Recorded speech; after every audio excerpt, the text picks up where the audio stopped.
우리 옆에 분들하고 이렇게 인사하겠습니다. 하나님께서 당신의 아버지십니다. 이렇게 인사하겠습니다.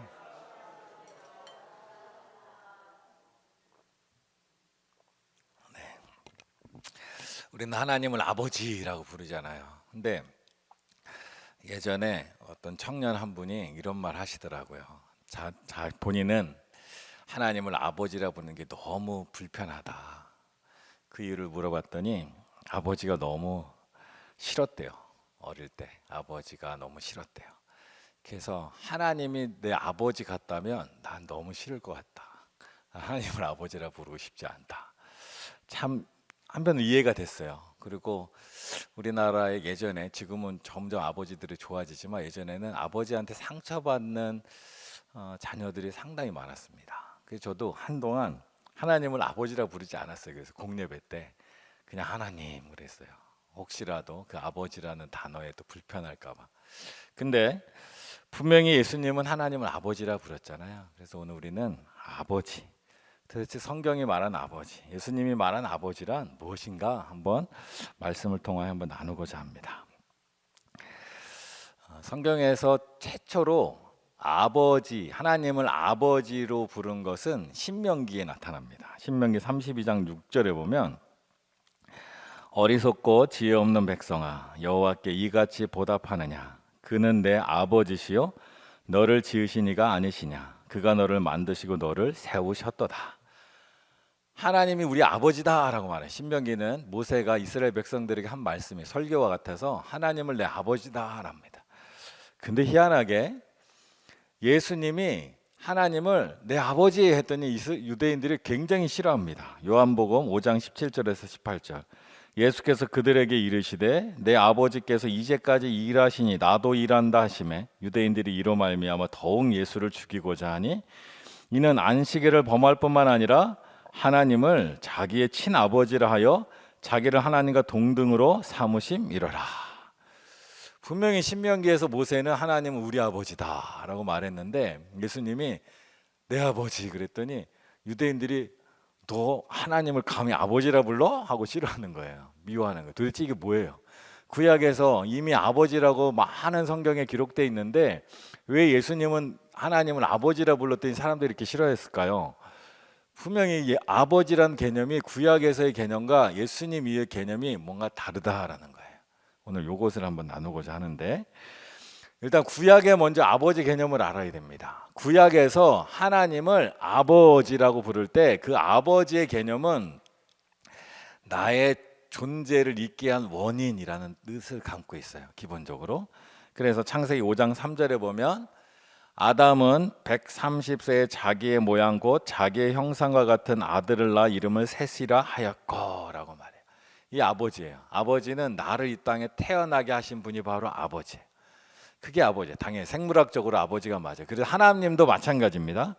신명기 32장 6절 아까 읽은 말씀인데 그는 내 아버지시여 나를 지으신 이가 아니시냐 그가 내 아버지다 그가 우리를 있게 한 분이다 라는 게 아버지의 개념이에요. 그리고 이사야 64장 8절에 보면 그러나 여호와여 이제 주는 우리 아버지시니이다 우리는 진을 긁고 주는 토기장이시니 우리는 다 주의 손으로 지으는 것이니이다. 아버지가 계시기에 아들이 있는 거예요. 그래서 아버지가 하나님 아버지인 것은 우리가 존재하는 이는 하나님이 아버지시기 때문이다 라고 말하는 거예요. 이것은 잘 생각해 보면 바로 이거예요. 구약 시대에 하나님을 아버지라고 부른 이유는 뭐냐 하면 하나님을 진짜 아버지라고 생각하는 게 아니에요. 이 땅에서 자신의 아버지를 보면서 하나님은 이 아버지와 같은 분이야 라고 생각하는 거예요. 그러니까 구약 시대의 아버지는 하나님을 비유적으로 표현하는 거예요. 하나님이 어떤 분이시냐? 너 육신의 아버지를 생각해 봐. 그분이 바로 너의 하나님과 같은 존재야. 네가 이 땅에 태어난 이유는 뭐야? 아버지가 있기 때문에 네가 태어났지. 이스라엘이 존재하는 이유는 뭐야? 하나님이 계시기에 이스라엘이 존재하는 거야. 그래서 우리 존재의 이유가 하나님이신데 그 하나님은 아버지와 같은 분이에요. 그래서 구약 시대에는 하나님을 아버지라고 생각하는 게 아니에요. 아버지를 통하여 하나님을 바라보는 거예요. 두 번째 보면 그래요. 구약에서 하나님을 아버지라 부르는 이유는 또 복과 저주를 줄 권한을 가지신 분이에요. 구약 시대에는 이 자식에게 복과 저주를 줄 권한이 누가 있냐? 아버지에게 있어요. 아버지가 자식 중에 너는 복을 받을 거야, 너는 저주를 받을 거야. 그걸 누가 선택하냐? 아버지가 선택해요. 최초로 자식에게 복을 준 사람이 누구냐? 아담은 성경을 잘 보면 아담하고 자식들과는 아무 관계가 없어요. 아담이 출애굽이래. 아담이 에덴 동산에 쫓겨난 다음에요. 가인과 아벨이 태어나잖아요. 가인과 아벨은 아버지와 아무 관계가 없는 사람처럼 마치 그리고 있어요. 근데 최초로 아버지와 아들 사이의 관계를 표현한 게 뭐냐면 노아예요. 노아를 쓰고 있는 창세기 10장 25절에서 27절을 보면 이래요. 이에 이르되 가나안은 저주를 받아 그의 형제의 종들의 종이 되기를 원하노라 하고 또 이르되 셈의 하나님 여호와를 송축하리로다. 가나안은 셈의 종이 되고 하나님이 야벳을 창대하게 하사 셈의 장막에 거하게 하시고 가나안은 그의 종이 되게 하시기를 원하노라. 아버지 노아가 아들을 구분하는 거예요. 너는 아버지를 부끄럽게 해서 너는 저주를 받을 사람이야. 너 야벳은 하나님을 찬양하는 복받는 사람이야. 누가 결정하냐? 아버지가 결정하는 거예요. 마치 신명기에도 하나님이 우리에게 복과 저주를 주는 분이잖아요. 그러니까 우리 육신의 아버지가 아들에게 복을 주고 저주를 줘요. 그러니까 아버지가 상속을 자기 맘대로 한다는 거예요. 복을 주고 싶으면 복을 주고 저주를 주면 저주를 주는 거예요. 하나님도 우리 아버지처럼 그런 권한을 갖고 계시다. 아버지를 보면서 하나님을 보는 거예요. 또 창세기 27장에 보면 이삭이 아들에게 복을 주는 걸 이삭이 선택을 하잖아요. 그가 가까이 가서 그에게 입맞추니 아버지가 그의 옷에 향치를 맡고 그에게 축복하여 이르되 내 아들의 향치는 여호와께 복 주신 밭의 향치로다.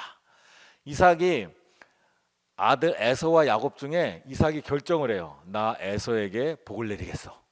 그리고 에서에게 복을 주려고 했는데 그 아버지의 복을 이삭이 훔쳐가잖아요. 아버지의 갖고 있는 권한을 이삭이 훔쳐갑니다. 창세기 27장 35절 이삭이 이르되 내 아우가 와서 속여 내 복을 빼앗았도다. 아버지, 구약의 아버지는 나를 태어나게 한 분이시면서 동시에 나에게 복을 줄 권한을 갖고 있는 분이 아버지예요. 아버지가 대장인 거예요. 아버지가 대빵인 거예요, 집안에서. 근데 그 아버지의 모습이 하나님과 같다라는 거예요. 그 아버지를 보면서 하나님을 생각하는 거예요. 그래서 구약의 사람들은 성경에 내 아버지다 말하지만 우리 아버지와 같은 분이구나 하나님이 이렇게 생각했다라는 거예요. 또 구약에서 하나님 아버지를 보면 그래서 개인의 아버지가 나의 아버지가 아니에요. 우리 아버지예요. 이스라엘의 아버지예요. 이스라엘을 이 땅에 존재하게 한 이스라엘을 애굽에서 탈출하여 가나안 땅으로 이끌어 가셔서 이스라엘을 나라로 만든 그분이 바로 이스라엘의 아버지예요. 그 아버지는 복을 줄 권한도 있고 저주를 줄 권한도 있는데 그 아버지가 온 우주, 온 세상의 아버지가 이스라엘을 아들로 선택해서 장자로 선택해서 복을 주겠다라고 한 거예요. 그래서 야곱도 12아들 중에 11번째 아들 요셉을 장자로 선택한 거예요. 그 나머지 형들이 그게 기분이 나빴던 거죠. 근데 아버지는 그런 권한을 갖고 있다는 거예요. 말라기 2장 10절에 보면 우리는 한 아버지를 가지지 아니하였느냐? 한 하나님께서 지으신 바가 아니냐? 어찌하여 우리 각 사람이 자기 형제에게 거짓을 행하여 우리 조상들의 언약을 욕되게 하느냐? 말라기서도 말하는 것이 우리의 아버지, 바로 이스라엘의 아버지, 유대의 아버지. 이 아버지는 결코 진짜 아버지가 아닌 거예요. 육신의 아버지를 비유로 하나님을 아버지 말하는 거예요. 그래서 구약에서 말한 하나님 아버지를 정리하면 거대한 이스라엘 공동체의 아버지인 거예요. 개인의 아버지가 아니에요. 진짜 아버지가 아니에요. 비유적으로 말하는 거예요. 그래서 복과 저주를 줄 권한을 가진 우리 아버지와 같은 하나님이에요. 그리고 내가 이 땅에 태어난 존재의 근원, 우리가 살아있는 존재의 근원이 아버지인 거예요. 그래서 예수님께서 하나님을 향하여 나의 아버지 말했을 때 이스라엘 백성들이 화가 난 거예요. 네가 뭔데 하나님을 아버지라 그래? 네 아버지를 찾아. 하나님은 너의 아버지 비유의 존재이지 진짜 아버지는 아니야 라고 생각했던 거예요. 근데 예수님은 오셔서 우리에게 말씀이 그거예요. 하나님이 내 아버지다. 하나님이 우리 아버지다. 예수님은 하나님을 우리 아버지라고 부르라고 가르쳐 주셨어요. 그 이전에 구약의 사람들은 하나님을 아버지의 비유로 생각했던 거예요. 근데 예수님 오셔서 아니 하나님이 진짜 우리의 참 아버지야 라는 걸 우리에게 알려주신 분이 바로 예수님이에요. 그래서 오늘 본문의 6절에 보면 너희가 아들이므로 하나님이 그 아들의 영을 우리 마음 가운데 보내사 아빠 아버지라 부르게 하셨느니라. 하나님이 진짜 우리 아빠야, 우리 아버지야, 너의 아버지야, 나의 아버지야. 하나님이 아버지라는 것을 예수님이 우리에게 알려주셨다는 거예요. 그래서 구약시대의 사람들은 육신의 아버지를 보고 하나님 아버지는 이런 분이야 라고 생각했던 거예요. 근데 예수님은 오셔서 신약시대의 사람들에게 하나님 아버지를 보고 좋은 아버지는 어떤 분이신가 우리에게 알게 하셨다는 거예요. 거꾸로 된 거죠. 과거의 구약시대의 사람들은 아버지를 보면서 하나님을 상상했는데 예수님은 오셔서 진짜 아버지란 이런 존재야 라고 우리에게 알려주셨어요. 그리고 너도 이런 좋은 아버지가 되라. 여기서 이제 끝나지 않아요. 그러면 너는 그 믿음의 공동체 교회에서 아버지와 같은 좋은 믿음의 선배가 되라. 너는 형이 되면 아버지 하나님과 같은 좋은 형이 되라. 이렇게 우리가 말씀하시는 거예요. 그래서 에베소 6장 4절에 보면 아마 당시 사람들에게 기겁할 말씀인데 또 아비들아 너희 자녀를 노엽게 하지 말고 오직 주의 교훈과 훈계로 양육하라. 구약의 아버지 개념은 아들이 누가 복받을 자인지 누가 저주받을 자인지 구분해서 복받을 자에게 많은 것 주고 저주받을 자에게 그냥 내쳐도 상관없는 게 구약의 아버지예요. 근데 하나님 아버지가 우리 아버지시고 진짜 아버지의 모델이고 그 참 아버지와 같은 아버지가 되려면 자식에게 노엽게 하지 마라 이렇게 얘기하는 거예요. 자비로운 아버지를 보여주는 거예요. 그래서 대부분의 아버지의 모습은 신약 성경에 나옵니다. 구약 성경에는 아버지의 모습이 몇 번 나오지만 그 아버지는 육신의 아버지에 대한 비유일 뿐이에요. 근데 예수님이 오셔서 우리에게 아버지를 알려주셨어요. 그래서 신약의 많은 사도 바울을 포함하여 제자들이 그 아버지를 그 참 아버지를 우리의 삶에 자꾸 알려주시는 거예요. 어찌 생각해 보면 하나님께서는 우리에게 아들을 보내주셨잖아요. 근데 아들 예수님은 우리에게 아버지를 알게 해주신 거예요. 우리의 진짜 아버지를, 참 아버지를. 우리가 당연히 생각했던 것이 구약시대에는 당연하지 않았던 거예요. 그래서 하나님은 우리에게 아버지를 주셨어요. 우리에게 진짜 아버지를 주신 거예요. 그리고 그 아버지는 어떤 분이시냐? 하나님은 우리에게 완전한 아버지라는 거예요. 아버지란 바로 이런 존재야. 요한일서 3장 1절에 보면 보라 아버지께서 어떠한 사랑을 우리에게 베푸사 하나님의 자녀라 일컬음을 받게 하셨는가. 우리가 그러하도다. 그러므로 세상이 우리를 알지 못함은 그를 알지 못함이라. 하나님이 진짜 아버지, 진짜 그 아버지가 우리를 어떻게 사랑하셨는가. 구약시대의 사람들은 이 아버지를 보면서 이 무서운 가정에 있는 절대 권력을 가진 아버지를 보면서 하나님 또한 그런 분이야 라고 생각해서 하나님이 항상 무섭고 하나님이 나를 선택하시면 내가 복을 받고 하나님 날 버리면 난 저주를 받을 수밖에 없는 그런 절대 권력을 가진 하나님으로만 봤는데 예수님은 오셔서 하나님은 우리에게 참 아버지가 되셔서 우리를 사랑하시는 분이야. 우리를 돌보시는 분이야 라고 말씀해 주시는 거예요. 그래서 우리는 진짜 아버지는 어떤 분인가 아는 거예요. 내 육신의 아버지가 불행히도 좋지 않은 아버지일 수 있어요. 뭐 폭력을 행하거나 자식을 존중하지 않는 아버지일 수 있어요. 그러나 하나님 아버지는 내 육신의 아버지를 비교해서 볼 수 있는 분이 아니에요. 하나님은 진짜 아버지인 거예요. 참 아버지신 거예요. 그리고 그 아버지가 우리에겐 진짜 아버지의 모델인 거예요. 우리 아버지가 그 참 아버지와 다른 거지 우리 아버지가 그 참 아버지를 비교할 수 있는 게 아니라는 거예요. 그래서 이제 하나님께서는 우리에게 어떤 아버지가 되셨는가 이제 몇 가지를 볼 텐데 우리 아버지는 어떤 분이시냐? 우리를 위하여 희생하신 아버지라는 거예요. 아들을 세상에 보내서 우리의 구원자로 죽게 하신 아버지. 우리를 너무 사랑하셔서 하나님은 자기 자신을 희생하는 아버지라는 거예요. 요한복음 3장 16절 하나님이 세상을 이처럼 사랑하사 독생자를 주셨으니 이는 그를 믿는 자마다 멸망하지 않고 영생을 얻게 하려 하심이라. 하나님은 그 아들, 사랑하는 아들, 사실은 자기 자신과 같은 존재를 우리를 사랑하셔서 보내주신 희생하는 아버지예요. 구약시대는 절대 있을 수 없는 일이에요. 거의 있을 수 없는 일, 절대까지는 그렇고. 구약시대 아버지는 어떤 존재냐? 자기를 위해서 아들을 죽일 수 있는 존재가 구약시대 아버지예요. 그래서 레위기 18장 21절에 보면 너는 결단코 자녀를 몰래에게 주어 불로 통과하게 함으로 내 하나님의 이름을 욕되게 하지 말라. 나는 여호와니라. 구약시대 아버지라는 존재는 자기를 위해서 아들을 몰렉에게 번제로 바쳐버릴 수 있는 존재예요. 유대인들뿐만 아니라 그리스인들, 로마인들 중에 자기 자식을 죽이는 존재가 굉장히 많이 나옵니다. 아들은 뭐 고사하고 딸들은 더 심합니다. 딸들은 태어나자마자 죽여도 범죄가 안 되는 시대가 굉장히 많았어요. 그러니까 아버지라는 존재가 자기 필요에 의해서 자식을 자기 소유로 생각하고 자기가 죽여도 되는 존재로 생각했던 거예요. 근데 참 아버지는 그런 분이 아니라는 거예요. 참 아버지는 자식을 위해서 자기를 희생하는 분이라는 거예요. 그것을 예수님이 우리에게 알려주셨어요. 하나님은 어떤 아버지신가? 또 우리 아버지는 자녀들을 긍휼히 여기시고 사랑하는 아버지라는 거예요. 시편 103편 13절. 구약에도 이런 아버지의 모습들을 조금씩 보여주고 있는데, 아버지가 자식을 긍휼히 여긴 같이 여호와께서는 자기를 경외하는 자를 긍휼히 여기시나니. 하나님은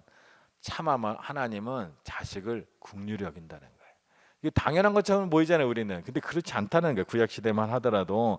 사무엘상 14장 44절. 사울 왕이 아들 요나단을 어떻게 대우했나 보세요. 사울이 이르되 요나단아 내가 반드시 죽으리라. 그렇지 않으면 하나님이 내게 벌을 내리시고 또 내리시기를 원하노라 하니. 아들 요나단이 자기가 명령한 것을 지키지 않았기 때문에 사울 왕은 죽어 마땅하다 생각하고 있는 거예요. 이게 아버지의, 구약 시대의 아버지는 이렇게 무섭고 매정한 거예요. 아버지의 말을 안 듣는 자식을 아버지는 죽일 수 있어요. 근데 하나님은 자식을 불쌍히 여기고 자식에게 긍휼을 여기시는 분이에요. 하나님께서는 자식을 사랑하는 분이라는 거예요. 근데 구약 시대의 사람들은 자기 아버지를 보니까 아버지는 항상 무서운 분이에요. 하나님도 그런 분이라고 생각하고 있었어요. 근데 예수님이 오셔서 진짜 참 아버지인 하나님은 그런 분이 아니야. 하나님 우리를 불쌍히 여겨. 우리가 실패하면 우리를 다시 이렇게 세우시는 분이야. 우리가 범죄를 해서 그 애통하면 용서해 주시고 그걸 덮어주시는 분이 우리 아버지야 라고 말해 주시는 거예요. 또 하나님 아버지는 어떤 분이시냐? 우리 아버지는 자녀들을 인도하시는 분입니다. 자녀들을 이끌어 가시는 분이에요.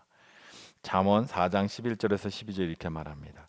내가 지혜로운 길을 내게 가르쳤으며 정직한 길로 너를 인도하였은즉 다닐 때 내 걸음이 곤고하지 아니하겠고 달려갈 때 실족하지 아니하리라. 하나님 우리의 삶을 인도하시는 분이라는 거예요. 하나님은 자식을 그냥 방치해서 네가 알아서 살아라. 네가 살아라. 살아나오면 너는 내 자식이고 실패하면 내 자식이 아니야. 대표적인 예가 스파르타라는 나라에 있었어요. 스파르타는 용사를 기른 남자 자식은 용사처럼 자라야 돼요. 그래서 그를 낭떠러지에 그 절벽 가운데 굴러 떨어뜨려서 기어 올라오면 내 아들, 못 올라와서 죽으면 끝. 이런 시대도 있었다는 거죠. 아버지의 입장에서 자식은 그저 자기의 어떤 용사 또 자기의 대를 이어갈 능력이 있지 않으면 자식으로 인정을 안 하던 시대가 한참 동안 있었다는 거예요. 근데 하나님은 그런 분이 아니라는 거예요. 우리의 삶을 인도하신다는 거예요. 잘못된 길을 갈 때 길이 잘못됐다 돌이켜라 하는 거예요. 잘못된 길로 나아갈 때 하나님께서 가셔서 그 길을 인도해 주시는 분이라. 이게 당연하게 생각하지만 예수님이 우리에게 알려주신 거예요. 그전에 몰랐다는 거예요. 구약시대에는 그런 게 없었어요. 하나님께서도 우리 아버지이신 것을 보면 우리 아버지는 우리가 구하기도 전에 우리의 필요를 아시는 분입니다. 그래서 하나님은 우리 아버지라고 부르면서 기도할 수 있게 된다는 거예요. 하나님은 우리 아버지가 되셔서 우리의 필요한 것을 먼저 아세요. 그리고 그것을 돌봐주시는 분이에요. 그래서 마태복음 6장 8절에 이렇게 말합니다. 구하기 전에 너희에게 있어야 할 것을 하나님 너희 아버지께서 아시느니라. 우리가 구하기 전에 하나님은 우리의 필요한 것을 이미 아시고 돌보신다는 거예요. 단지 우리가 기도하는 이유는 하나님께서 우리에게 필요한 것을 이미 아시는데 우리에게 기도하라고 하시는 이유는 기도를 통하여 하나님은 자기 자식을, 자기 아들을, 자기 딸을 만나고 싶은 거예요. 그래서 우리에게 기도하라고 말씀하시는 거예요. 자비로운 아버지, 우리를 사랑하는 아버지는 우리의 필요한 걸 다 아세요. 그리고 우리 무엇보다 우리와 가까이 하길 원하세요. 그래서 우리의 필요를 아시면서 우리의 기도를 통하여 그것을 들어주시는 거예요. 그런 아버지의 모습을 한번 생각해 보세요. 그런 아버지가 바로 우리 아버지, 나의 아버지라는 거예요. 그 하나님께서 우리 아버지십니다. 또 아버지를 보면 우리 아버지는 우리에게 상을 주시는 분이십니다. 우리에게 상을 주시는 분이에요. 히브리서 11장 6절 이렇게 말합니다. 믿음이 없이는 하나님을 기쁘시게 하지 못하나니 하나님께 나아가는 자는 반드시 그가 계신 것과 또한 그가 자기를 찾는 자들에게 상 주시는 이심을 믿어야 할지니라. 하나님은 우리에게 뭔가를 주길 원하시는 분이라는 거예요. 하나님을 찾는 자에게 주시는 분이에요. 우리가 하나님을 찾으면 하나님은 우리에게 뭔가를 계속 주시는 분이에요. 상을 주시는 거예요. 복을 주시는 거예요. 그래서 하나님을 찾는 자는 하나님께서 복을 주십니다. 하나님이 우리에게 그런 분이시라는 거예요. 우리에게 뭔가 명령을 내리고 그 명령을 행하면 그냥 끝나는 분이 아니라 우리에게 하나님께서 말씀하시고 우리를 인도하실 뿐만 아니라 하나님을 찾는 자에게 복으로 우리 가운데 함께 하시는 분이 하나님이시라는 겁니다. 또 하나님은 어떤 분이신가? 우리 아버지는 우리를 상속자로 삼으십니다. 당연한 것 같죠? 그렇지 않다는 거예요. 구약시대에는 상속자는 특별한 선택을 받은 사람에게만 상속해 주는 거예요. 12명의 아들이 있어도 요셉에게만 내가 상속을 주겠다 마음먹으면 주는 거예요. 에서와 야곱이 있지만 내가 에서에게만 복을 주겠다 그러면 에서에게 모든 걸 다 줍니다. 우리가 창세기를 봤지만 야곱이 아버지와 형을 속이고 복을 받잖아요. 그러고 나서 에서가 찾아올 때 이삭이 뭐라 그래요? 너에게 줄 복을 하나도 남겨두지 않았다 그러잖아요. 이런 아버지가 아버지인 거예요. 구약시대 아버지는 누군가 성에서 복을 주고 싶으면 그 사람에게 다 줘버려요. 그 아들에게 다 줘버리는 거예요. 나머지 하나는 신경도 안 쓰는 사람이 바로 아버지라는 거예요. 그래서 로마서 8장 16절에 17절 이렇게 말합니다.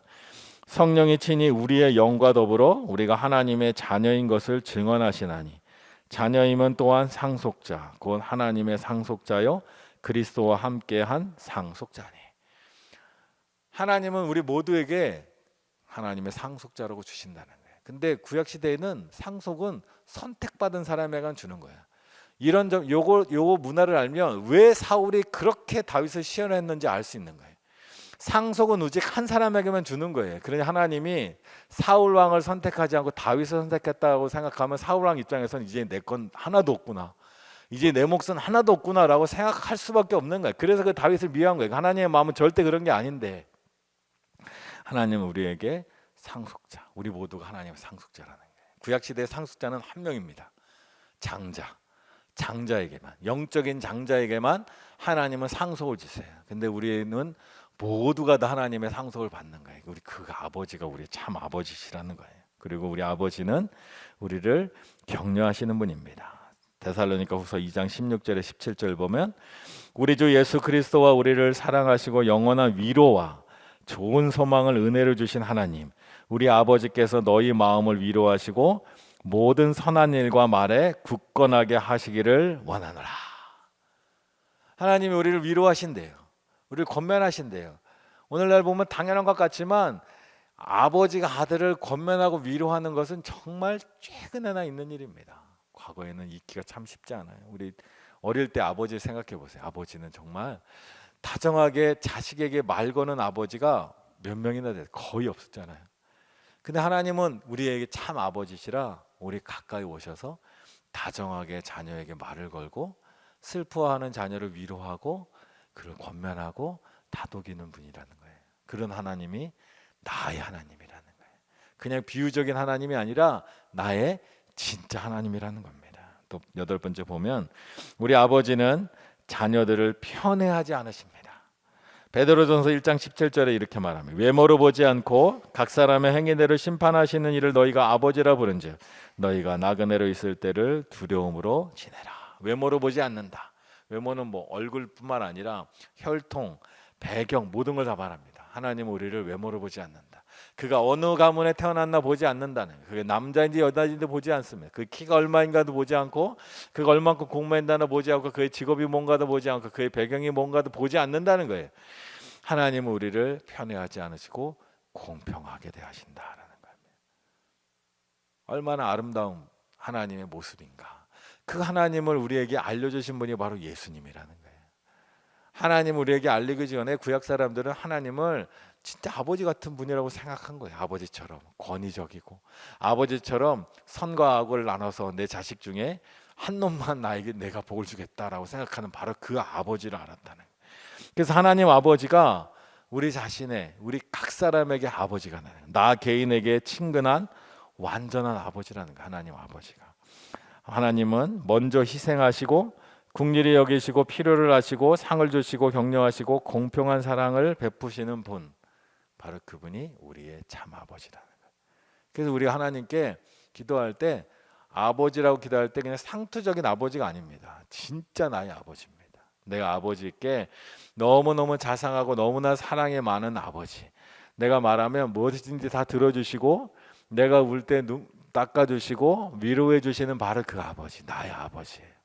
그 아버지가 그냥 비유로 말하는 게 아니에요. 예수님 우리에게 말씀해 주시는 게 하나님 아버지라는 것은 비유가 아니다. 아버지는 비유가 아니에요. 진짜 우리 아버지, 나의 진짜 아버지라는 거예요. 그래서 예수님은 우리에게 아버지를 알려주신 분이에요. 하나님은 참 대단하시죠. 놀랍죠. 우리에게 아들을 주시고 아들은 우리에게 아버지를 주신 거예요.